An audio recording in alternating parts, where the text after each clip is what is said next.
Hello, everybody. Welcome back to another episode of Mondays Are For the Nerds. I'm your co-host, Jay Wright. I'm your other co-host, Tristan Stump. Well, thank you for joining us as we recap last week's pop culture news. Take two. Take two.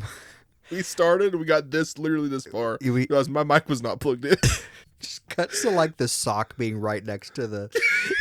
Exactly. Like from Dire Wimpy Kid, where he thinks he's listening to his brother's music in a headphone, and there's a sock covering up the wire so he can't tell it's not plugged in. Okay, this is when I die. I don't know if we have a whole lot of small talk. Small talk? I played more Ghost of Yote, and that's about it. I don't know if I've gotten to play anything. All my free time has been like running around doing errands or work. Or drawing my Batman villains. Yeah. Because those do take me a little bit. Yeah. There was one that I rushed on. I'm just going to say it now. I'm going to just publicly be my biggest critic. My ventriloquist could have been a lot better. I loved it. It's fine. Like, I did a good job. But also, I'm not the one that drew it. I'm not happy with the composition. I'm not happy with how I made, I think it's, what's his name? Arnold Wesker? I think that's the ventriloquist's name. Because Arnold Wesker. The old guy. The old guy. Also the name of an English dramatist, apparently, according to Google.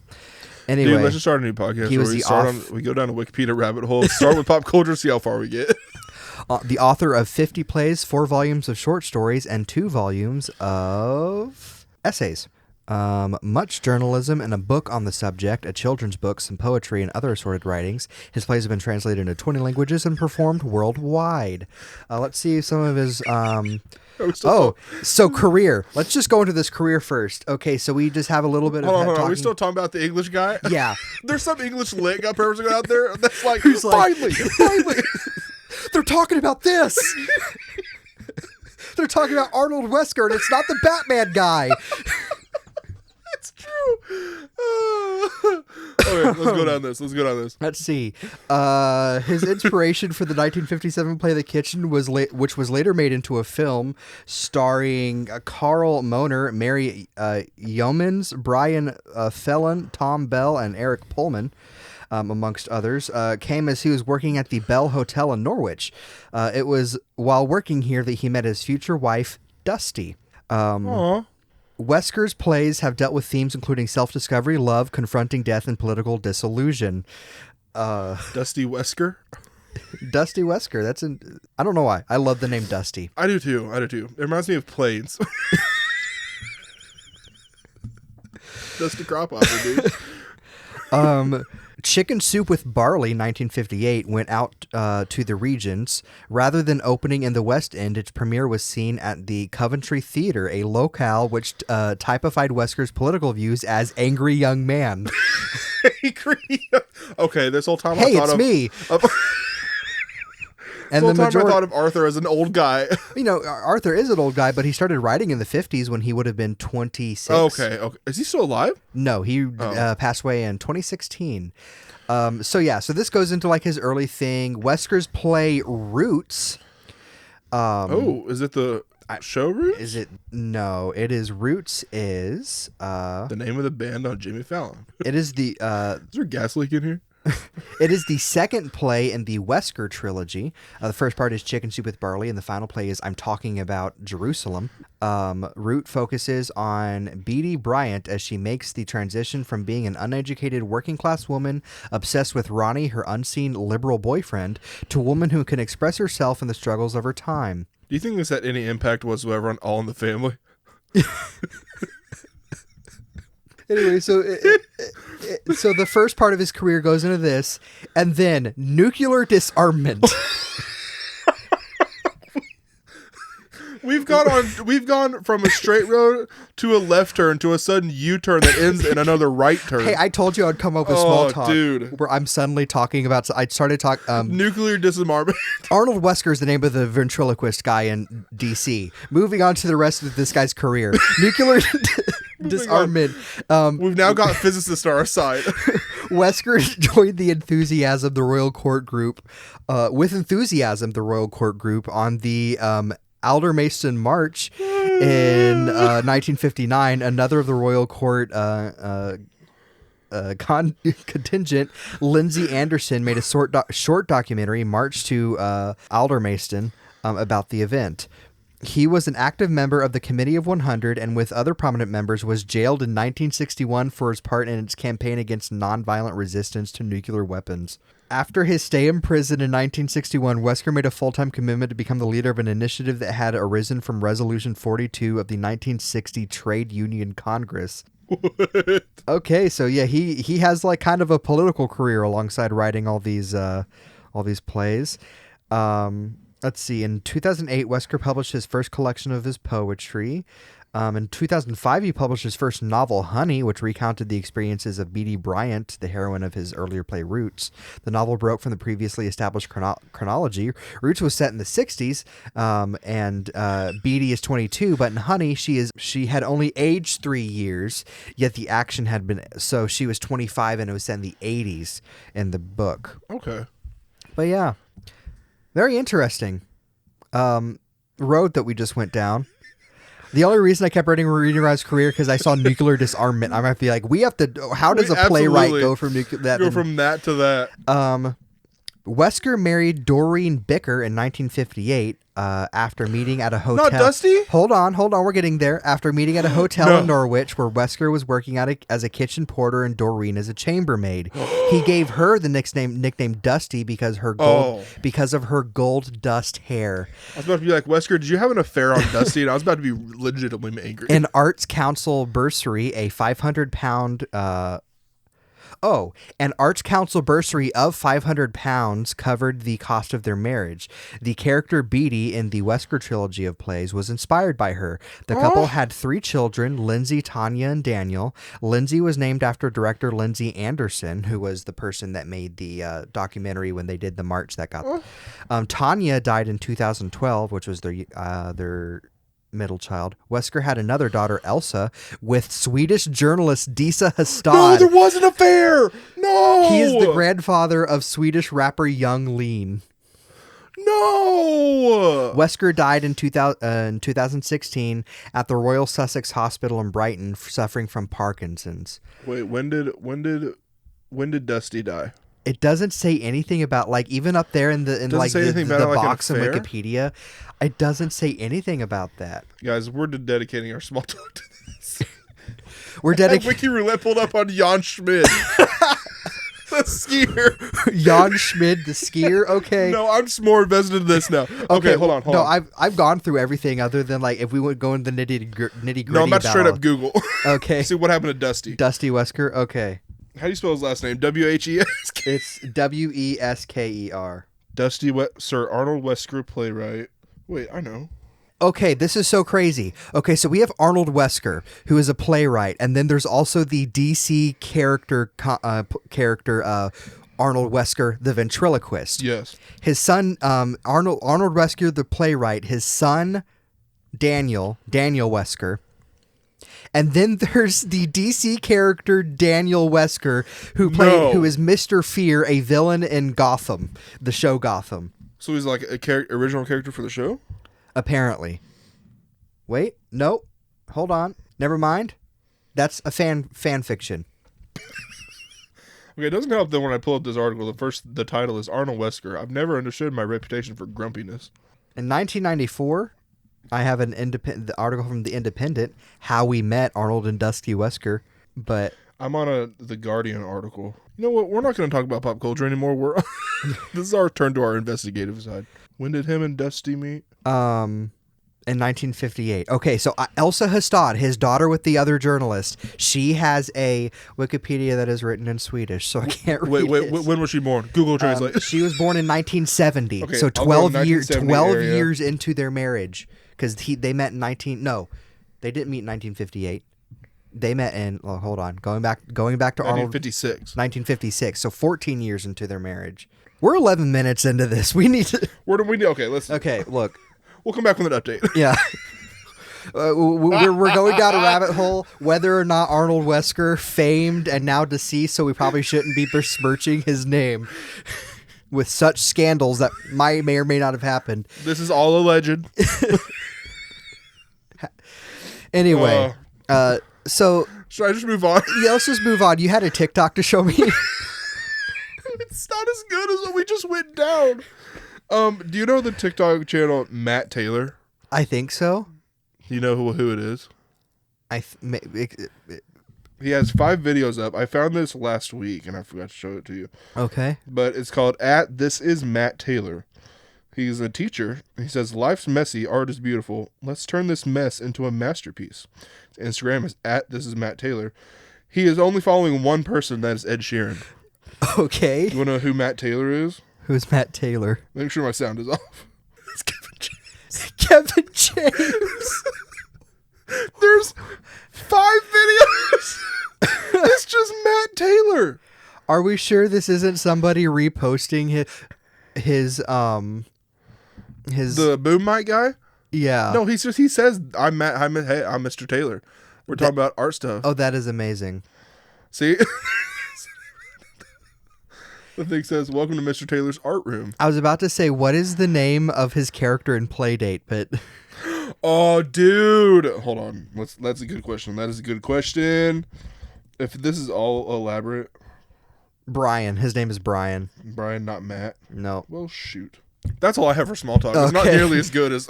Now we're going down the rabbit hole that is Kevin James' career. Hold on. Yes, Kevin James' career. King of Queens. The reason I wanted to be a delivery man for so long. And if it wasn't for one icy slick spot on the road. No, that's fine. It's for the other time. Remember? Oh, yeah. Kevin George Knipfing was born in... Knitfing? Knipfing. I would assume that's Knipfing. Was born in Mineola, is how you pronounce that, in New York? I have no idea. On April 26, 1965, to office worker Janet Klein and insurance agency worker Joseph Valentine Knipfing Jr. He has German ancestry. He grew up in Stony Brook, New York. He has a sister named Leslie and an older brother named Gary, who we know as Gary Valentine. Yeah. That's Gary. Okay, that's where Gary's name comes from. Who also became a comedian and an actor. The siblings were raised Catholic. James graduated from Ward Melville High School, where he reached the top position on a wrestling team. With that build, Honestly, what else could he have played? Tuba. No, someone follows him around with a tuba. No. King of... I shouldn't make... Mr. James, forgive me. Can I tell you the most I've laughed at anything you've done was the somebody knows what episode it is. The episode of King of Queens wherever you're playing with a staple gun in the bay. You try to do an under the leg shot and it gets you somewhere where we shouldn't say. And the favorite scene is whenever they're stapling the bank. She goes poof poof, and every time he's like, she flinches more. Okay. He was one spot above his friend and future professional wrestler Mick Foley. Why does that name sound familiar? He's a professional wrestler. It's I'm pretty sure that's what's his name? Isn't it the Mick? No, the Mick is someone else. Cactus Jack was his ring name. Okay. Mick Foley, but he's a professional wrestler. He's at Galaxy Con and stuff all the time. Oh, okay. No, the Mick is who am I thinking of that was saying no? There's a Matt Foley who voiced The Miz. I'm thinking of the Miz, not the Oh. Mick. Anyway, so Mick Foley, he was a spot above Mick Foley on the wrestling team when they were both in high school. Both wrestled in the heavyweight class. When James suffered a season-ending back injury, Foley took over the first string. Both men went on to study at State University in New York, where James played halfback at varsity football until another back injury permanently ended his sporting ambitions. And you wonder why he does all these like pratfalls in his movies. He did stand-up in 1989. He appeared on shows such as Tonight with Jay Leno, Late Show with David Letterman, Late Night with Conan O'Brien, Dennis Miller Live, The Late Late Show, Rosie O'Donnell Show, Ellen DeGeneres Show, and Live with Regis and Kathy Lee. I'm too young for that because I remember Regis and Kelly. I remember a little bit of Regis and Kathy Lee. I say that. Was it before my time? Did I Let's just see. lie? You're going to catch me in a web of lies. Regis and Kathy Lee ended in 2000, and then it was Live with Regis until 2001, and it was Live with Regis and Kelly until 2011. I remember Regis and then and Kelly. Regis left, and it became Live with Kelly for a year, and then Live with Kelly and Michael, and then Live with Kelly for again by herself, Live with Kelly and Ryan, and then Live with Kelly and Mark. Yeah. Consuetus. It originally was the morning show before it was Live with Regis and Kathy Lee. We're going down way too many rabbit holes. We're like 20 minutes into this thing. Back to Kevin James. Back to Kevin James. He also did his stand-up routine on Just for Laughs, an annual comedy festival in Montreal, Quebec. Later, he was on commercials for an Italian eatery, Mazzio's Italian Eatery. In 2001, James did his own stand-up special called Kevin James Sweat the Small Stuff. He also appeared as a musical guest in Just for Laughs. In 2018, James released another stand-up special, Kevin James Don't Give Up, which is hilarious. You should watch it. In 2024, James released his third special on Amazon Prime, Kevin James Irregardless. In television, his first television job was in 1991 on the new Candid Camera, where he used his comedy timing and improvisation skills playing the actor that pulled practical jokes on unsuspecting people. He appeared in A&E's and Evening at the Improv in 1994. I'm just reading a Wikipedia article at this point. I was like, what? What are we getting? Everybody loves Raymond. People are like, their eyes are going separate directions. They're tuning out because we already talked about like English class stuff, and that one listener is like, go back. Hey, can we go back to literary? We tuned into the next week. Hey, can you talk about Arthur Wesker again? hey, can we go back to talking about Dean Koontz? Who? Dean Koontz, Koontz. He's an American author known for suspense thrillers. He has appeared on New York Times bestseller list many times. He focuses on horror, fantasy, science fiction, mystery, and satire. You might know some of his works, such as he has his own bibliography. The Moonlight Bay series, the Odd Thomas series. I've heard of Odd Thomas. Jane Hawk, Nameless. Some standalone books such as Star Quest, Shattered, or a 1984 novel called Twilight. Dude.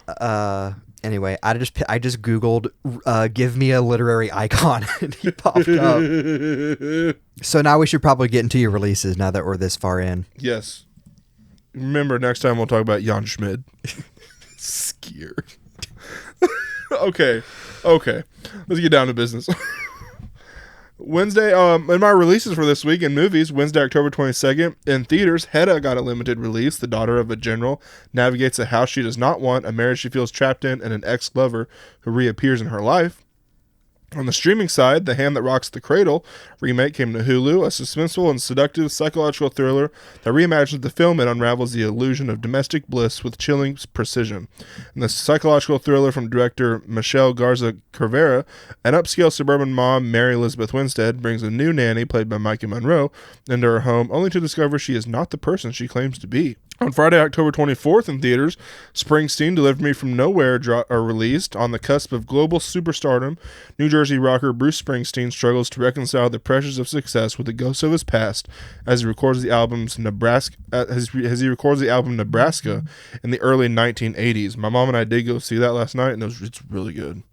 I wouldn't be surprised if Jeremy Allen White is in the running for an actor award this season. Regretting You came out when a devastating accident reveals a shocking betrayal. Morgan Grant and her daughter Clara explore what's left behind as they confront family secrets, redefine love, and rediscover each other. I did just literally get out of that before we started recording. Lindsay said it was just like the book, and it made her cry. Made a couple of us cry, not me. But I told you this. If Regretting You does number one at the box office, Mason Thames will be the first person since Jim Carrey in 1994 to get 3 different movies debut at number one at the box office, which is amazing he's 18. Yeah, that's amazing wild. For someone that young. I did also see a TikTok where McKenna Grace brought that up in an interview with him. That's cool. And he's like, as one would. Yeah. Last Day is released. A 26-year-old missionary journeys to the remote North Sentinel Island, determined to convert an isolated tribe. Authorities attempt to intervene before potential harm occurs. For the second episode in a row, If I Had Legs, I'd Kick You got an expansion in theaters. Blue Moon got an expansion. Loren's Hart struggles with alcoholism and mental health issues. He attempts to maintain his composure during the premiere of Oklahoma. Begonia, for the second episode in a row, got a limited release. Two conspiracy-obsessed men kidnap the CEO of a major company when they become convinced that she's an alien who wants to destroy Earth. Shelby Oaks got, for the third episode in a row, got a limited release. The film follows a woman determined to find her sister who went missing while investigating the mysterious abandoned town of Shelby Oaks. And on the streaming side of things, A House of Dynamite, for the second episode in a row, dropped on Netflix. On TV, Sunday, October 19th, Hal and Harper had its season 1 premiere on Mubi. Tracker had its season 3 premiere on CBS, followed by The Roads series premiere, also on CBS. Thursday, October 23rd, Nobody Wants This season 2 came to Netflix. The Kardashians season 7 dropped on Hulu, and Adventure Time Fiona and Cake season 2 for the second episode in a row dropped on HBO Max. And on music, two things. Warner Brothers has submitted 2 original songs from Centers for Awards consideration at the Oscars, including I Lied to You by Miles Caton and Last Time I Seen the Sun by Alice Smith and Miles Caton. And Miley Cyrus has recorded a new original song for Avatar Fire and Ash titled Dream as One. And that is all for my releases this week. My releases this week, on October 20th, we had Bermuda Survivor on PC from developer Glitch Mode and publisher Awaken Realms. Bermuda Survivor is a unique blend of bullet heaven and world exploration. Your goal is to survive the hordes of enemies and discover the secrets of the Bermuda Triangle. Each run will provide you with new unlockables, story bits, NPC quests, and optimal paths to achieve victory. Isla, a frosty glide on all major platforms from developer Magic Range Studios and publisher First Break Labs. Set foot on a magical island and explore a whimsical, small open world as Isla, a spirited young witch in training searching for her lost kitty Coco. With your trusty skate broom, find secret places, collectibles, and improve your magic and flying abilities as you reach the summit. October 21st saw the release of Isopod, a web spin-off on PC from S-Bug. You're a tiny pill bug in a big world. Roll, zip, and slam your way through gorgeous landscapes of the Australian bush. Unite your fellow bugs and fight back the greedy fire ant conglomerate. Jurassic World Evolution 3, released on PC, Xbox, and PlayStation from Frontier Developments. Build your own Jurassic World. Nurture generations of dinosaurs with a series of debut juveniles.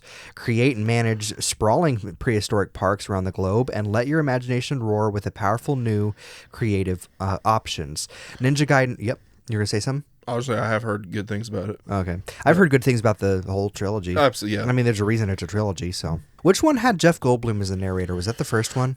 I have no idea. I've never played it. I want to, but I also feel like that's like I just have to wonder. The zoo thing. I just have to wonder if it's like Roller Coaster Tycoon, where you could just on purpose make things as dangerous as possible. Oh yes, I've seen people on TikTok. I can confirm. Yes, you can. Like, and this is where you get in line to be fed by or to a dinosaur. No, I've seen a TikTok where a guy was like, "Okay, here's this paddock. It has like the T-Rex or whatever it is, like 5 Velociraptors. We haven't fed them in days, and open all the gates, see what havoc they cause." Ninja Gaiden 4, released on PC, Xbox, and PS5 from Platinum Games, Team Ninja, and Xbox Studio. The definitive Ninja action-adventure franchise returns from Ninja Gaiden with Ninja Gaiden 4. Embark on a cutting-edge adventure where legacy meets innovation in a high-octane blend of style and no-holds-barred combat. Vampire the Masquerade Bloodlines 2, released on PC, Xbox, and PS5 from the Chinese Room and Paradox Interactive. You are the Nomad, an elder vampire awakening from a century-long slumber new to the modern nights. Trapped in your blood is a stranger's voice. The entity, a vampire detective known as Fabian, will be your guide to 21st century Seattle. Swap Meet, released on PC from One More Game. Rip through hostile alien worlds, harvest mutant body parts mid-combat, and adapt faster than the enemies before they overwhelm you. Every alien you harvest gives you a new body parts with unique powers. Triple jump legs, turret-dropping torsos, grenade-launching turkey heads. October 22nd, Cut That Wire, released on PC from Waka Studio. Drive into a world where a bluff and a bomb are separated by only a small wire. Tied up by a psychopath in chairs with bombs strapped to your chests, play games, vote for losers, and cut a wire. Risking instant death. Test your skill, outsmart the imposter to be the survivor. Dispatch, released on PC and PS5 from Attic Studio. Dispatch is a superhero workplace comedy where choices matter. Manage a dysfunctional team team of misfit heroes and strategize who to send to emergencies around the city, all while balancing office politics, personal relationships, and your own quest to become a hero. Episodes 1 and 2 are out now, with a weekly release of 2 episodes every week until I think episode 8 is the last one. It stars Aaron Paul, Laura Bailey, Jacksepticeye, and a whole slew of others. I saw a clip of it before. Critical Role, I believe, helped in the development of this in some way, which is why so many of them are cast members. But Aaron Paul is the star of the show, and I've heard he is like this. Some people have said he's the standout. Obviously, you have like Laura Bailey and Matthew Mercer and other people in it. So like all the acting's got to be absolutely fantastic in it. But yeah, so I've heard very cool things, and I'm very interested in playing this if I ever get the chance. I, Mother, released on PC from developer Hell Yeah and publisher Indie.io, an adventure in a prehistoric world devoid of language, a solitary Neanderthal woman trying to find her way back to her tribe, prehistoric symbols, the first human language, the mystery of human evolution, and you trying to make sense of it. Pale Coins, released on PC from Lucas Israel. Journey into the ruthless open world of Pale Coins, an old-school fantasy RPG. Face punishing bosses, goblin-infested dungeons, and discover legendary weapons as you customize your champion and fight across Gridmark for the fabled champion's coin. Plants vs. Zombies Replanted, released on all major platforms from PopCap, Lost Pixel, and EA. The classic Plants vs. Zombies returns in glorious HD. The original battle between plants and zombies is back, bigger, brighter, and crazier than ever before. Experience the game that started it all, now remastered in stunning HD, packed with new secrets and content to uncover. I have heard terrible things about this. Apparently AI might have been involved. It's a glitchy mess. Just all sorts of other stuff. I wouldn't be surprised if they used AI to upscale the original sprites and then just, horrors beyond human recognition kind of blossomed from that, but don't mind the pun. But yeah, unfortunate. But PopCap is kind of... Plants vs. Zombies has been very mismanaged. Anything that was like a PopCap thing is just... That's just a sad state. Riddlewood Manor, released on PC from Peanut Button. Riddlewood Manor is a point-and-click adventure set in a haunted house that will try to kill you. Overcome eerie logic puzzles to uncover a maze of mysterious rooms filled with dark secrets, spooky encounters, and hidden pathways. Optional jump scare warning is available. Ooh, there we go. There you go, Jay. There we go. October 23rd, Angry Video Game Nerd 8-Bit, released on PC, Xbox, PS5, Switch, and Nintendo Entertainment System from Retroware, Programmancer, and Mega Cat Studios. The Angry Video Game Nerd is back in 8 bits. Battle through frantic platforming levels, defeat classic Angry Video Game Nerd bosses, and save all of gaming from a corrupted monstrosity. You know who Angry Video Game Nerd is. Yeah. So this is like his 3rd video game, I think. And yeah, I think you can, if I read my stuff correctly, you can get it for the original Nintendo, which is wild. Be Castled, released on all major platforms from Monopotion Studios. Build a castle day by day and defend it by night. Be Castled blends cozy city building with challenging tower defense. Lead the Sun Kingdom's last stand against the Moon Beasts and end the ancient conflict between light and dark.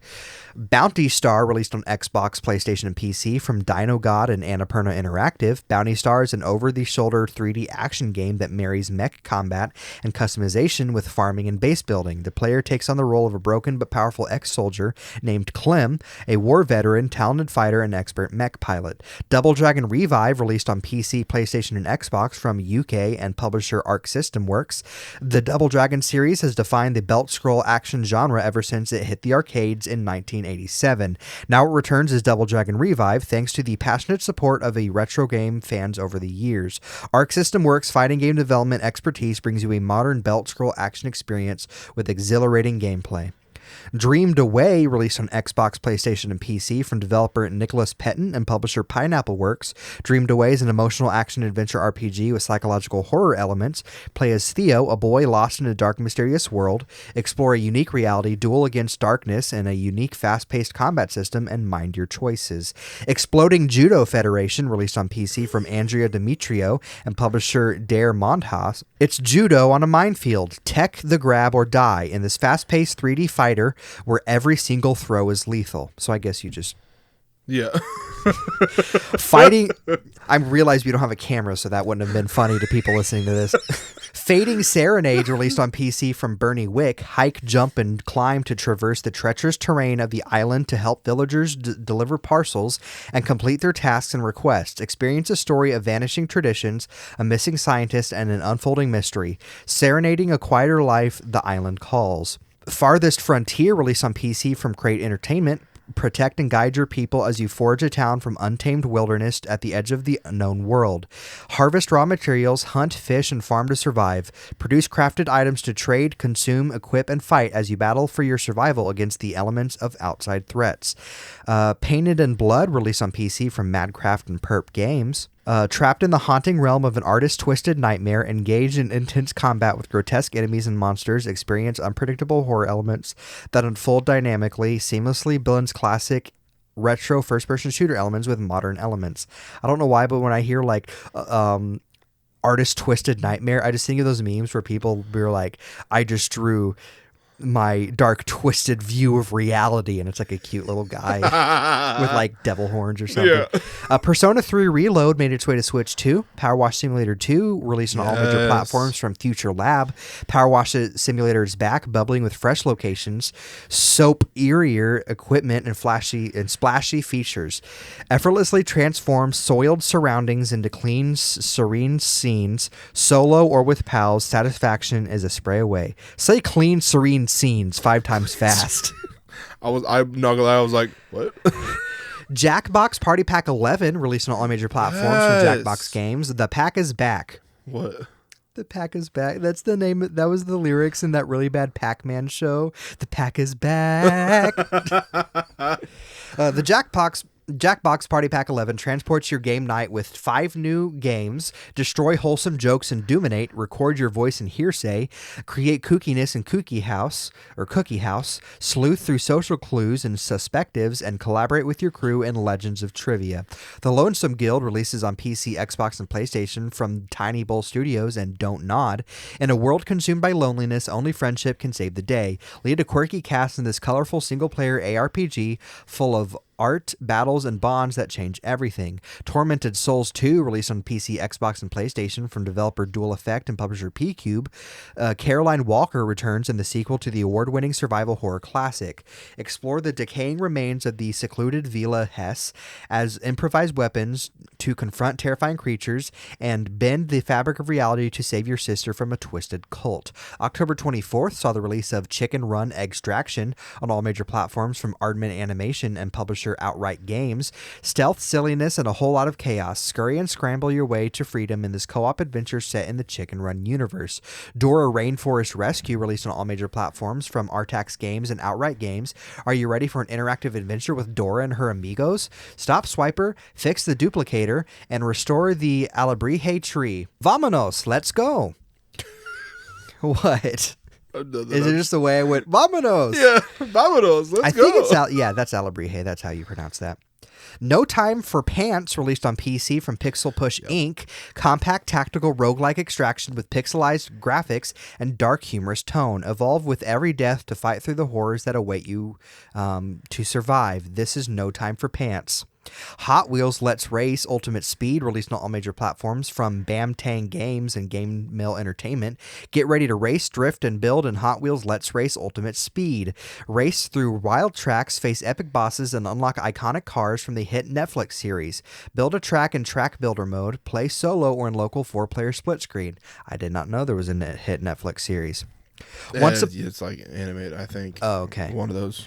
Hot Wheels has tried to do animated stuff in the past, so yeah. Once Upon a Katamari, released on all major platforms from developer Ren Game and publisher Bandai Namco. Once upon a time, a Katamari rolled through both past and present.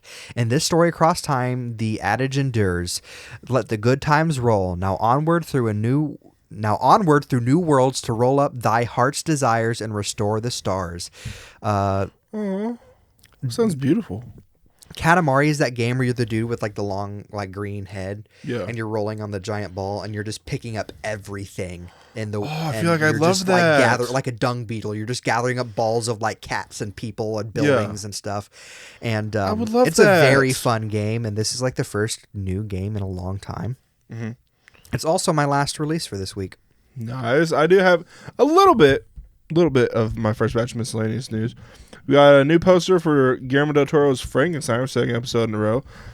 New character posters for Wicked for Good for the 5th episode in a row. A Sinners IMAX re-release poster, which you'll more on that later. The poster for a 20th anniversary re-release of Chicken Run.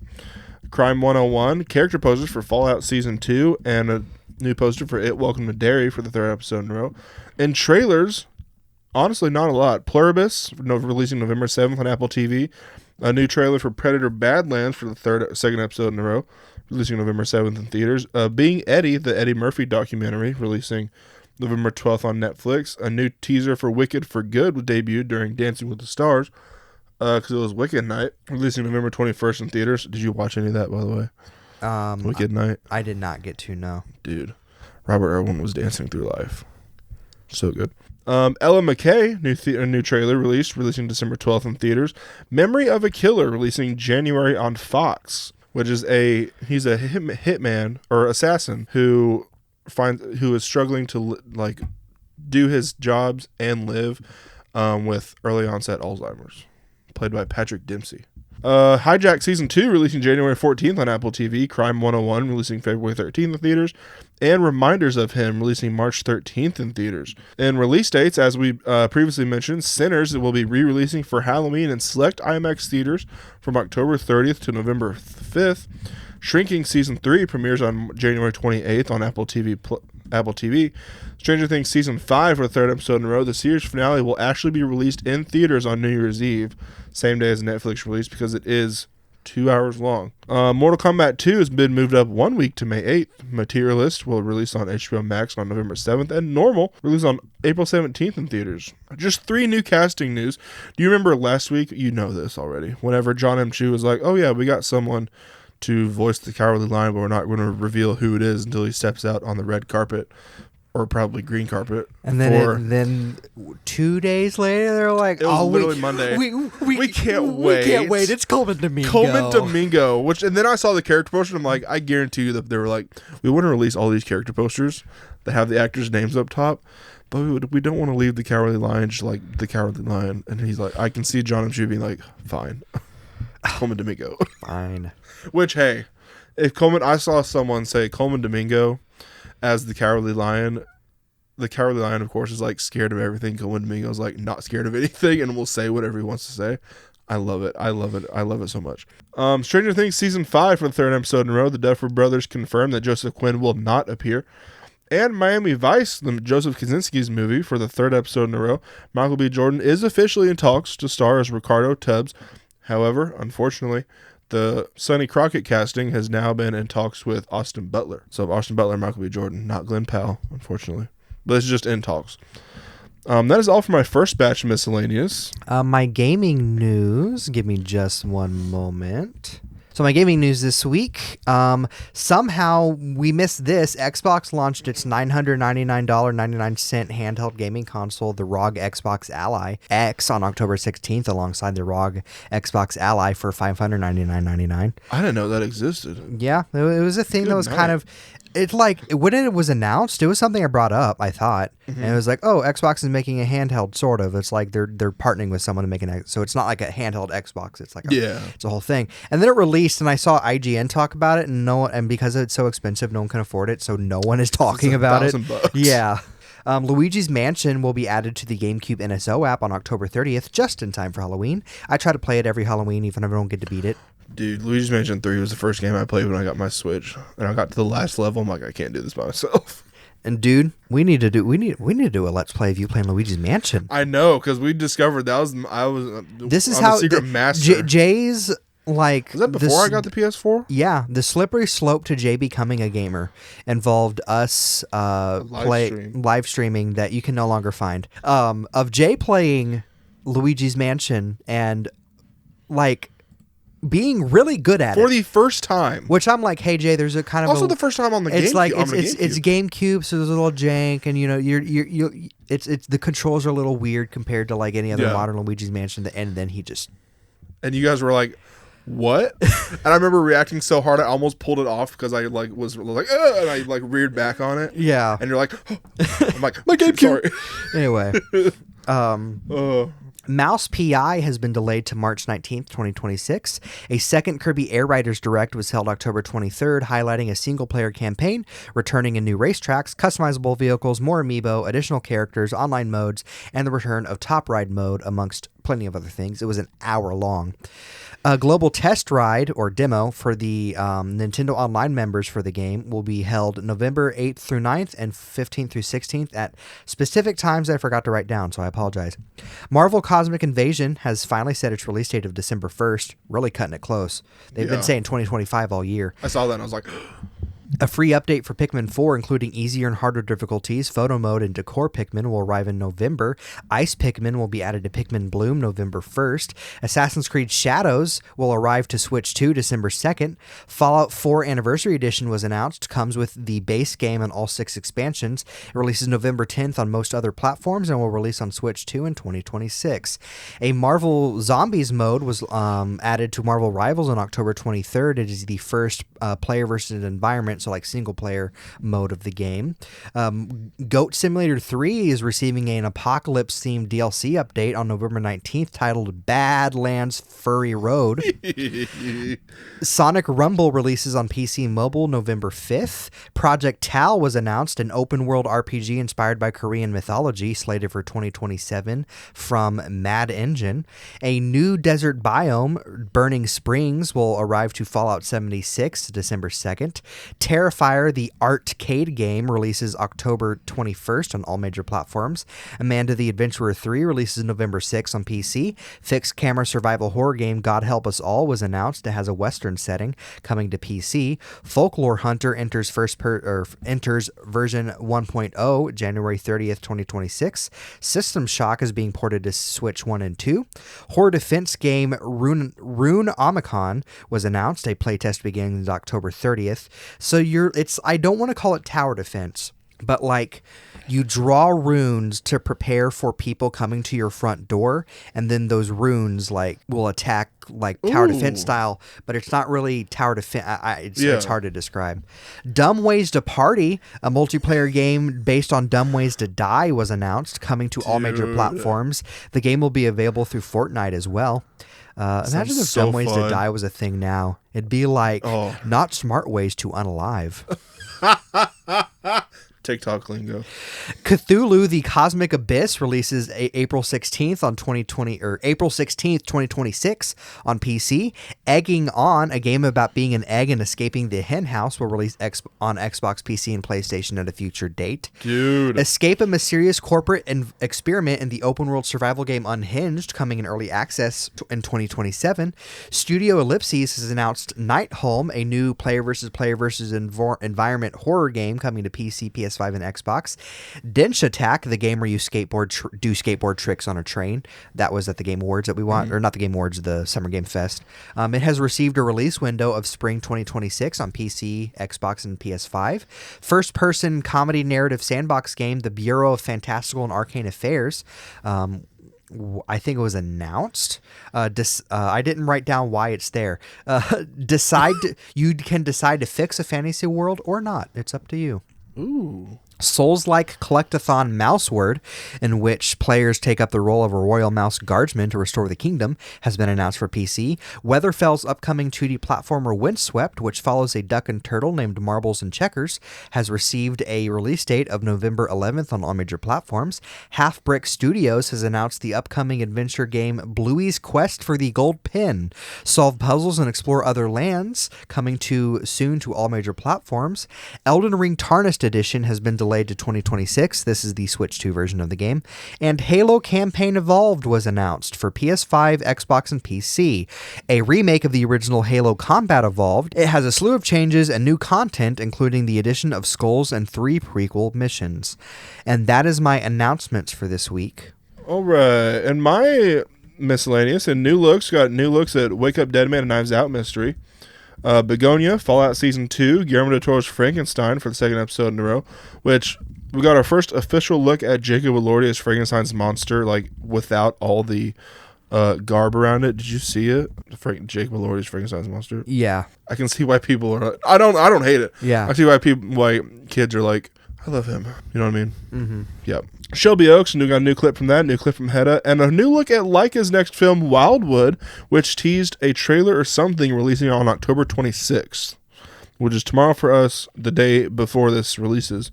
So it should be out by the time this comes out. First looks, we got a first look at Reminders of Him, which is the next adaptation of Colleen Hoover's novel, starring Micah Monroe and Tyreek Withers, following a woman trying to rebuild her life with her daughter after returning from prison for killing her boyfriend in an accident. First look at Anthony Ippolito as Sylvester Stallone and I Play Rocky for the second episode in a row. First look images of Crime 101, and first behind-the-scenes look at Malcolm, Francis, and Reese in the Malcolm in the Middle revival.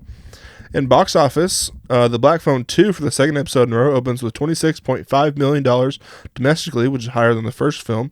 And Tron Ares for the third episode in a row will reportedly make a $132.7 million loss. Glenn Powell, for the fourth episode in a row, explains why it's important for him to do practical stunts in his films, saying, quote, I believe you have to give the audience their value in the ticket. If people are actively going to the theater, getting a babysitter, doing dinner, you've got to justify that ticket price. In new announcements, Netflix is developing a TV series about the Kennedy family, described as the American version of The Crown, with Michael Fassbender being cast as Joseph Kennedy Sr. The new Prison Break show is moving forward at Hulu, set in the same universe as the OG show, but follows all new characters, including an ex-soldier turned prison officer working at one of the deadliest prisons in America to prove how far she'll go for someone she loves. Tatiana Maslany and Tim Heidecker will star in a dark comedy film called The Comedy Hour, following a late-night talk show host who is forced to produce his show as America collapses.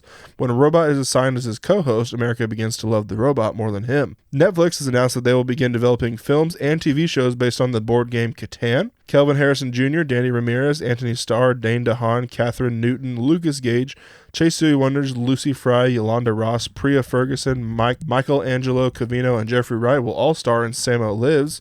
Follows John Michael Bisquate's rise in the New York City art scene as he reckons with his past and future. An adult animated G.I. Joe and Transformers crossover series is in the works based on Robert Kirkman's Energon Universe comic series. It will be adult focused in a similar vein to Invincible. A sequel to Mitchells vs. the Machines is in the works, which I was very excited when I saw that. Yes, very, very excited. That is exciting. Love that movie. You know how much I love that movie. Yes. The Sopranos creator David Chase is developing a new limited series, Project MK Ultra, for HBO. The series follows the CIA's MK Ultra psychedelic program, which conducted deadly mind control experiments on subjects during the Cold War. Jane Schoenbrunn is set to write and direct a series adaptation of Black Hole for Netflix. Johnny Depp has been cast as Ebenezer Scrooge in a new Christmas Carol film, with Ty West set to direct, in theaters November 13th, 2026. I believe it was his first big role since the whole trial. Very excited for that. A lot more excited for the other Christmas Carol with Willem Dafoe. I forgot that was a thing. Yep. Was that Robert Eggers? Maybe.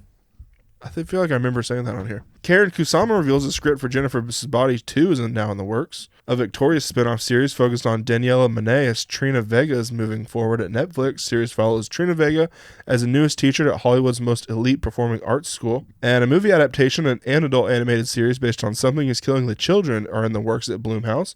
The story follows a town where children go missing, and the few that return have terrible stories of terrifying creatures. In miscellaneous mentionables, Adam Driver reveals he was developing a new Star Wars movie, The Hunt for Ben Solo. It was going to be set after The Rise of Skywalker, and Lucasfilm loved the idea, but Disney said no, saying, quote, they didn't see how Ben Solo was alive. And Steven Soderbergh reveals it was the first time Lucasfilm had a completely finished script that got rejected by Disney. Which, if Steven Soderbergh is saying that, I wonder if he was like attached to direct. Warner Brothers, they announced they are now officially considering acquisition offers. They will launch a comprehensive review of strategic alternatives for a whole or partial sale of the company. Guillermo del Toro says he would be interested in doing a new Phantom of the Opera film, saying, quote, it's such a classic tale, but I would do it differently. I have a couple ideas, but for now I'm going into crime and stop motion. Jack Black has been submitted for Best Actor Awards consideration for playing Steve in a Minecraft movie. And in Lego news, we got an official announcement of The Goonies Lego set,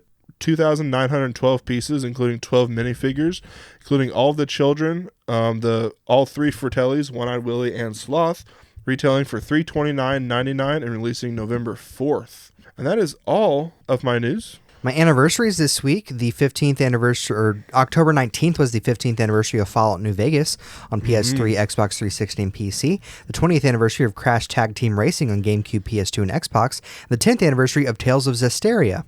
October 20th was the 10th anniversary of Pixels, the 30th anniversary of Now and Then, the 30th anniversary of Mallrats, the 30th anniversary of Terranigma on the Super Nintendo, and the 15th anniversary of Super Meat Boy on the, I believe it was an Xbox exclusive at first, or Xbox 360.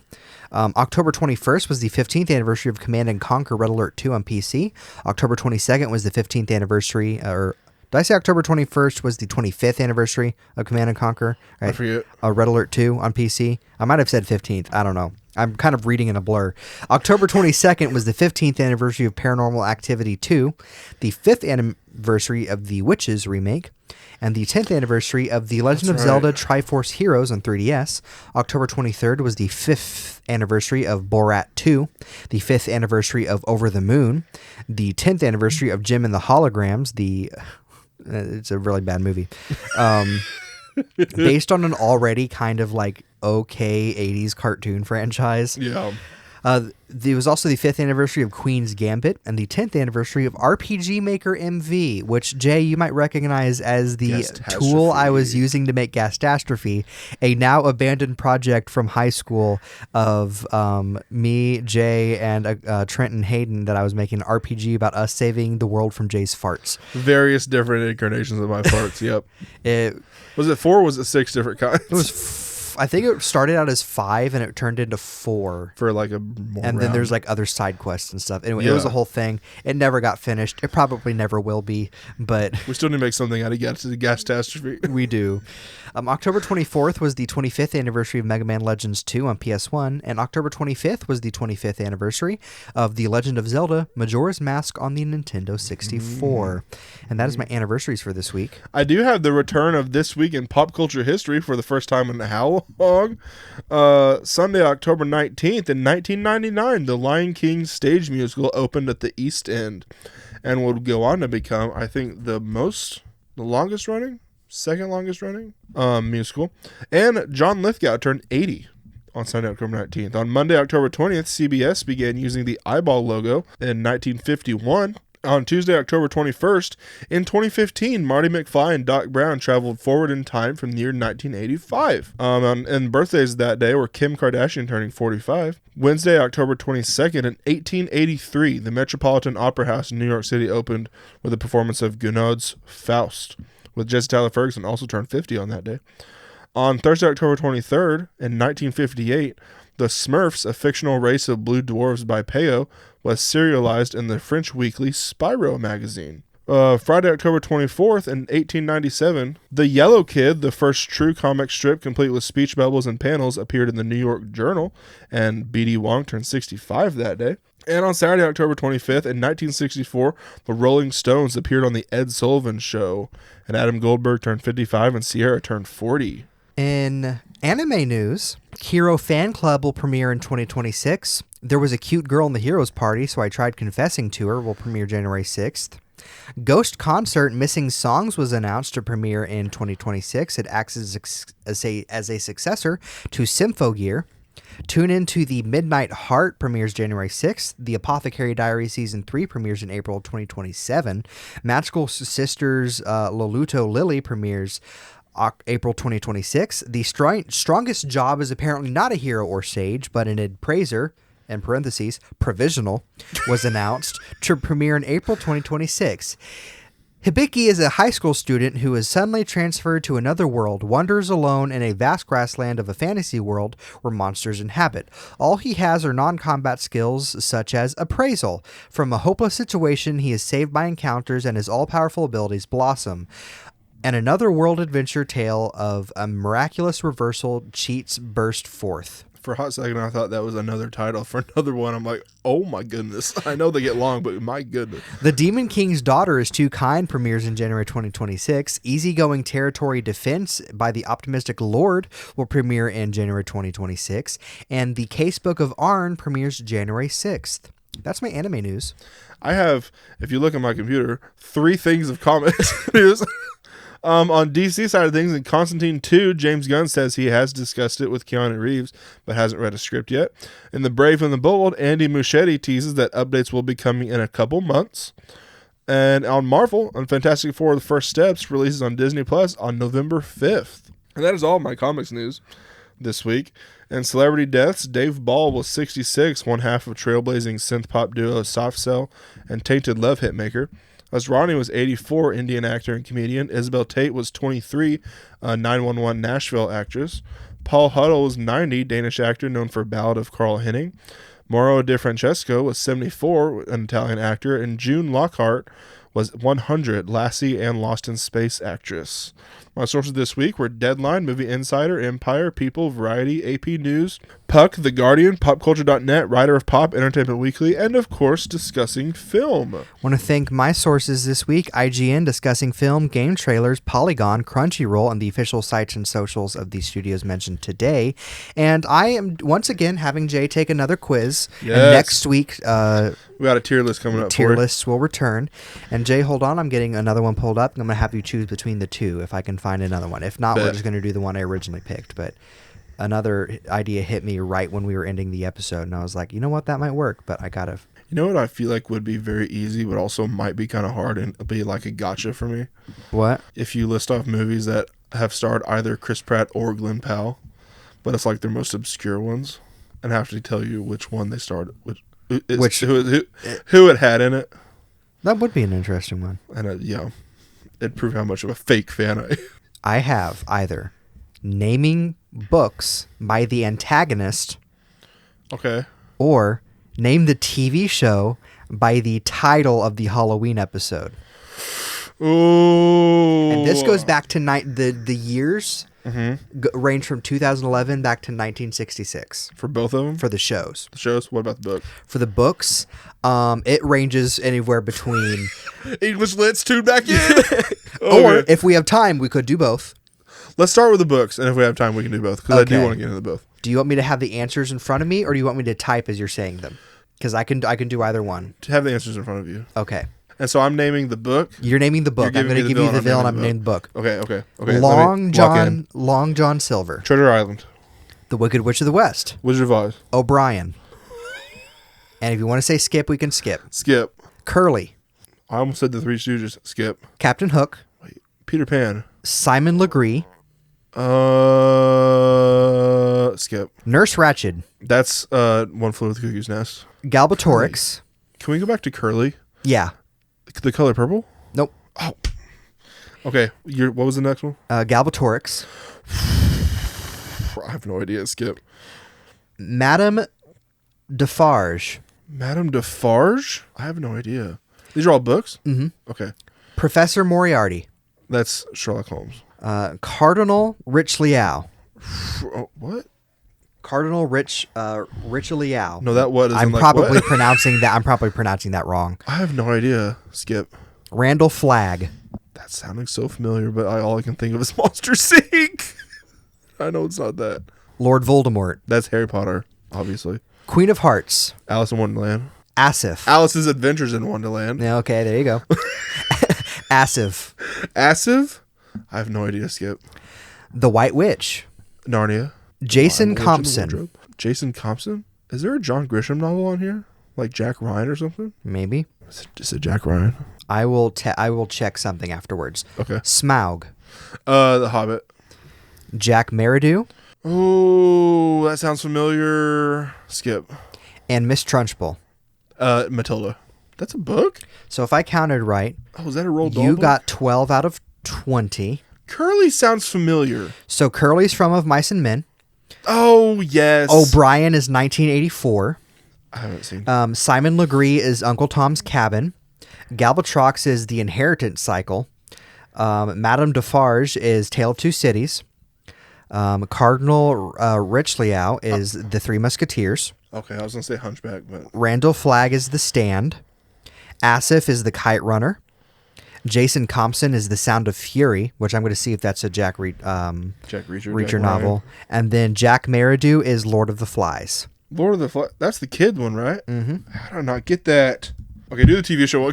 Okay, so Do you want me to do the same thing? I have the answers in front of My me. mom was gonna kill me. Or do you want me She to was type so you know your percentage? Answers in front of you. All right. Horror fiction and 7 spooky steps. No, I was gonna say Community. Community? Yes, correct. Okay. This episode sucks. I can give you the year as a hint. This episode sucks. Give me the year. 2011. Okay, it's not what I thought it was. It's going to get older the more the quiz goes on. Okay, I feel like I've seen that one. This is a show we've bonded over. I'm pretty sure we bonded over this show. This episode sucks. Are they all comedies? No. They look mostly to be comedies and cartoons. This episode sucks. I give up on that one. Psych. I haven't seen that. You haven't seen Psych? Dude, you love it. I know. Caden told me. Yeah. You and Caden both. Balloween. Balloween? I don't know if you've heard of this one because I haven't heard of this one. Like B-A-L-L? Bollo Ween. Oh, Bollywood? Balloween. No, I don't know. Outsourced. Huh. The Rocky Horror Blank Show. Blank is because the title's in there. Glee? Correct. Oh, wow. I pulled that. This person, because the show's the title, versus the Isle of Terror. Oh. Chuck. Correct. Yes. Best Little Horror House in Langley Falls. I have no idea. American Dad. The Middle Earth Paradigm. Big Bang Theory? Okay. I forgot I can ask for ages. Ice Cream of Halloween. 2007. I also give you a network on some of these because I know the network off the top of my head. But network. Nickelodeon. Ice Cream of... Oh, iCarly. The Ghost of Sweet 613. 2005. Network? Do you know? Disney. Zach and Cody? Correct. Everybody Hates Halloween. Oh, Everybody Loves Raymond? Nope. No? Everybody Hates Chris? Correct. Slutty Pumpkin. Family Guy? No. King of Queens? How I Met Your Mother. Oh, no, I haven't seen it. Scary Godparents. Fairly Odd Parents. The One with the Halloween Party. Friends. Franken Bravo. Johnny Bravo? Spooky Fish. Okay, I don't know why I don't know. of this one. If you've watched this one, I'd be very surprised. We're in 98 now. Oh, never mind. It's not going to be one of those. I thought I was going to say Fish Hooks. No. But 90, what? 1998. It's You know what called channel? Spooky Fish. Channel? Comedy Central. Comedy Central in 1998. Robot Chicken? Nope. That's Adult Swim. Oh, Comedy Central. Yep. South Park. Yep. I haven't seen South Park. It's the Gay Pumpkin, Charlie Brown. 1998. It's the Gay Pumpkin, Charlie Brown. Will and Grace? That is correct. Oh, that's the gang. Scaredy Dick. 1997. It stars your favorite grocer manager. Third Rock from the Sun? That is correct. People aren't gonna don't understand that hint. Fine, you will eventually. Halloween or Halloween. King of the Hill. Yep. What is Blue afraid of? 1996. Blue's Clues? That is correct. Steveville. Evil. Is it Skeletor? Evil Steve. Steveville. 1996. Can you give me a network? Do you know it? I don't know the network off the top of my head. Oh no, I don't know. This is like classic Friday night or like primetime TV from the 90s. What was it again? Steveville. It's not. Oh, is it? Is it Urkel? Yep. That show. Mm-hmm. Family Matters. Yep. I was a teenage tailor. Sabrina the Teenage Witch. Nope. No. 1996. 96. 90s characters with the last name Taylor. I was a teenage tailor. Taylor. Oh, Home Improvement. That is correct. Bar Wars 5, The Final Judgment. 1991. Cheers. Yep. Trick Me Up, Trick Me Down. 1991. Roseanne. No, I wouldn't have gotten that. Treehouse of Horror. Oh, that's Simpsons, obviously. Halloween Night, but it's spelled like a knight in shining armor. So Halloween Night. You know what? 1984. You know what network? Oh, Nope. wait, Knight Rider. Yep. Night of the Cylon. The night the Cylons landed. And we're still in the 80s? Yep. 1980 to be exact. The night the Cylons landed. You know, network? Nope. As if it's going to help me. Yeah. This far back. Do you want me to tell you this one? Because I don't know if Yeah, you know tell me this one. Galactica, 1980. The Ghost of General Lee, 1979. I don't know why my immediate instinct was Wishbone. Nope. That's like 90s. That's 80s and 90s. You want me to tell you these? The older we get, Is it you the go Dukes of Hazzard? That is correct. Fonzilectomy. Happy Days. Yep. The Monster of Walnut Grove. I have no idea. Based on a classic book series. You've probably been to the childhood home of that author, if it was a common field trip for schools. What is it? The Monster of Walnut Grove, 1976. Is it a Mark Twain? Nope. I have no idea. Little House on the Prairie. Oh. My Master the Ghostbreaker, 1968. I Dream of Jeannie? That's correct. The Ghost of Clampett Castle. Beverly Hillbillies. And finally, The Curse of the Cramdens, It's not 1966. Curse of the Cramdens. This is like... It's a poll. Yeah, I don't know if you'll know this. No. The Jackie Gleason Show, which I believe those were successors to the Honeymooners, I believe. Hey, I feel like I got like 70%. Yeah, I would say you got a majority of them. I didn't keep track, but yeah. Jay, you did good on both those quizzes. I applaud you. Honestly, I would not have gotten Chuck had I not watched one episode again like a week or two ago. I would be like, dude, you're going to be so disappointed in yourself when you find out. I'm like, I can picture watching a show that all the episodes were like versus this, versus this.